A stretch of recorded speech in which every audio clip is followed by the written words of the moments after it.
ಇವರಿಗೆ 4 ರೇಟ್ ಮಾಡಿ ಅಂತ ಹೇಳಿದವ್ರು ಯಾರು ಇವರಿಗೆ? ಈಗ 4 ರೇಟ್ ಮಾಡಿಬಿಟ್ಟು 2 ರೇಟ್ ಮಾಡಿ ದೀಪಾವಳಿ ಗಿಫ್ಟ್ ನೀನು ವಸ್ತ್ರಾಭರಣ ಕೊಟ್ಟರೆ ಅವರು ಗಿಫ್ಟ್ ಅಂತ ಏನು ನೋಡಿ, ಇದು ಅರ್ಥ ಮಾಡ್ಕೋಬೇಕಾಗ್ತದೆ. ಇದನ್ನ ಕೋಮು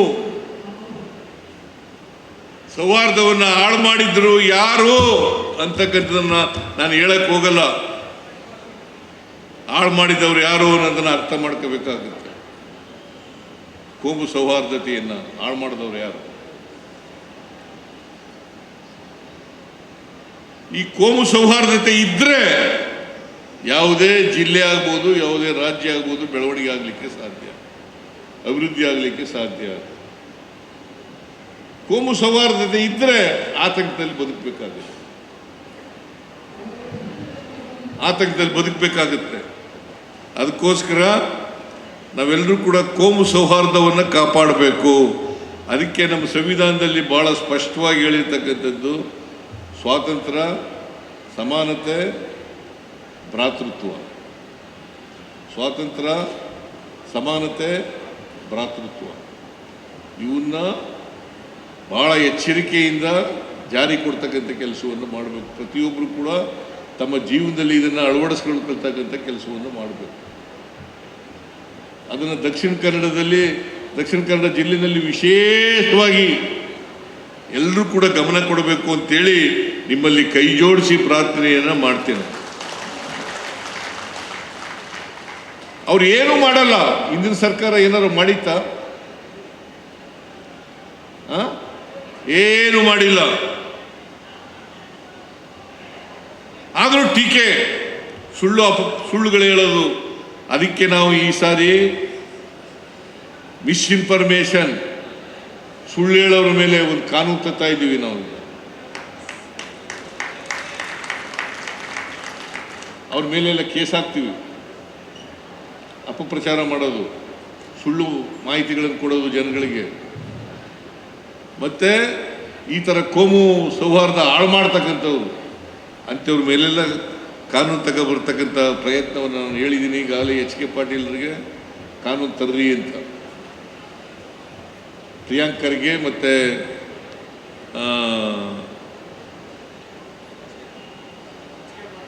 HK ಪಾಟೀಲ್ ಅವರಿಬ್ಬರು ಈಗ ಆ ಕೆಲಸದಲ್ಲಿ ನಿರತರಾಗಿದ್ದಾರೆ. ಆಮೇಲೆ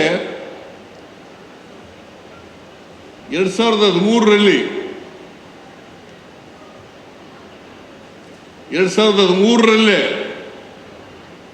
ಜಗದೀಶ್ ಶೆಟ್ಟರ್ ಮುಖ್ಯಮಂತ್ರಿ ಆಗಿರುವಾಗ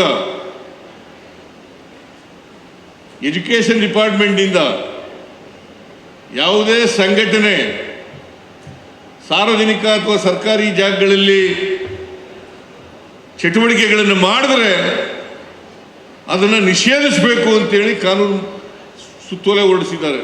ಯಾರು ಹೊರಡಿಸಿರೋರು? Mister Jagadish Shettar. Then you was the chief minister of Karnataka. ನಾವು ಅದನ್ನೇ ಮಾಡಿದ್ದೀವಿ.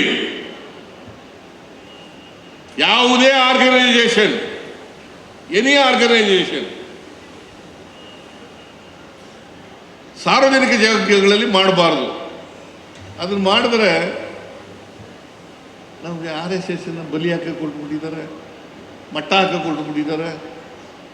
ಏನು ಇದು ಅರ್ಥ ಆಗೋದಿಲ್ಲ. ಅವ್ರು ಮಾಡಿದ್ರೆ ಮಾಡ್ಬೋದು, ನಾವು ಮಾಡಿದ್ರೆ ಅದಕ್ಕೆ ಬಣ್ಣ ಕಟ್ಟೋದು, ಜಾತಿ ಬಣ್ಣ ಕಟ್ಟೋದು. ಇದನ್ನು ನೀವು ಅರ್ಥ ಮಾಡ್ಕೋಬೇಕು. ಅದಕ್ಕೋಸ್ಕರ ನಾನು ನಿಮ್ಮಲ್ಲಿ ಕೈ ಮುಗಿದು ಪ್ರಾರ್ಥನೆಯನ್ನಪ್ಪ ಮಾಡ್ತೇನೆ ಅಂತಂದರೆ, ಇಂಥ ಸೂಕ್ಷ್ಮಗಳನ್ನು ನೀವು ಅರ್ಥ ಮಾಡ್ಕೊಳ್ತೀರಿ ಅಂತಕ್ಕಂಥ ಭಾವನೆ ನಂದು. ನಾನು ಹೆಚ್ಚು ಮಾತಾಡೋಕ್ಕೆ ಹೋಗಲ್ಲ, ಸಾಕು ಅಂತ ಅನಿಸುತ್ತೆ. ಮೇಲೆ ಇಷ್ಟು ಮಾತ್ರ ಹೇಳ್ತೀನಿ. ನನಗೆ ಈ ಕಾರ್ಯಕ್ರಮದಲ್ಲಿ ಭಾಗವಹಿಸಲೇಬೇಕು, ಇದು ಹಬ್ಬದ ದಿನ ಕಣೆಯ ಅಂತಂದ್ರೂ ಬಿಡಲಿಲ್ಲ ರೈ. ಇಲ್ಲ ನಾನು 1 ಲಕ್ಷ ಜನರಿಗೆ ವಸ್ತ್ರ ವಿತರಣೆ ಮಾಡ್ತಾ ಇದ್ದೀನಿ. ನೀವು ಬರಲೇಬೇಕು ಅಂತ ಹೇಳಿದ್ರು. ನಾನು ಹಬ್ಬನ ಬಿಟ್ಬಿಟ್ಟು ಬಂದಿದ್ದೀನಿ ಇವತ್ತು.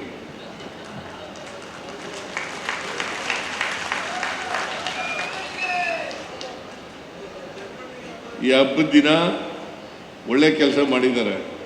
ನನಗೂ ಕೂಡ ಭಾಳ ಸಂತೋಷ ಆಯಿತು. ಇಷ್ಟು ಜನರಿಗೆಲ್ಲ ವಸ್ತ್ರ ವಿತರಣೆ ಮಾಡಿರ್ತಕ್ಕಂಥದ್ದು ಭಾಳ ಉತ್ತಮವಾದಂಥ ಕೆಲಸ. ನೀವು 5 ಕೋಟಿ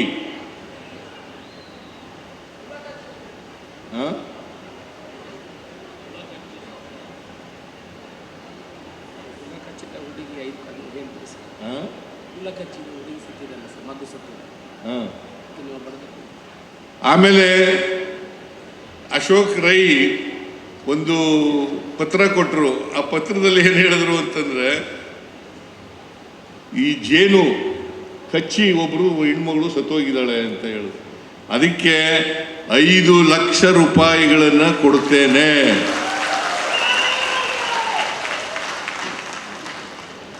5 ಲಕ್ಷ ರೂಪಾಯಿಗಳನ್ನು ಮುಖ್ಯಮಂತ್ರಿಗಳ ಪರಿಹಾರ ನಿಧಿಯಿಂದ 5 ಲಕ್ಷ ರೂಪಾಯಿಗಳನ್ನು ಕೊಡುತ್ತೇನೆ. ನಾ ಈಗಾಗಲೇ ಆದೇಶ ಮಾಡಿದ್ದೀನಿ.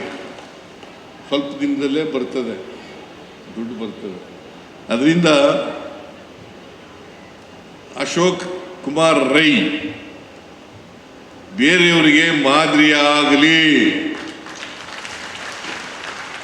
ನಿಮಗೆ ಶಕ್ತಿ ಇಲ್ಲದಿದ್ರೆ ಮಾಡಕ್ಕೆ ಹೋಗಬೇಡಿ. ಯಾರ್ಯಾರಿಗೆ ಶಕ್ತಿ ಇದೆ ಅದನ್ನು ಬಡವರಿಗೆ ಕೊಡ್ತಕ್ಕಂಥ ಕೆಲಸವನ್ನು ಸ್ವಲ್ಪ ನಿಮ್ಮ ಸಂಪಾದನೆಯಲ್ಲಿ ಸ್ವಲ್ಪ ಭಾಗನಾದರೂ ಕೂಡ ಕೊಡ್ತಕ್ಕಂಥ ಕೆಲಸವನ್ನು ಮಾಡಲಿ ಅಂತಕ್ಕಂಥ ಮಾತುಗಳನ್ನು ಹೇಳಿ, ಅಶೋಕ್ ರೈ ಮತ್ತು ಅವರ ಕುಟುಂಬ ವರ್ಗದವರಿಗೆ ಆಯುಷು, ಆರೋಗ್ಯ, ಇನ್ನೊಂದಷ್ಟು ಐಶ್ವರ್ಯ ಕೊಡಲಿ ಅಂಥೇಳಿ ಆಶಿಸಿ ನನ್ನ ಮಾತುಗಳನ್ನು ಮುಗಿಸ್ತೇನೆ. ಜೈ ಹಿಂದ್, ಜೈ ಕರ್ನಾಟಕ, ಜೈ ಸಂವಿಧಾನ.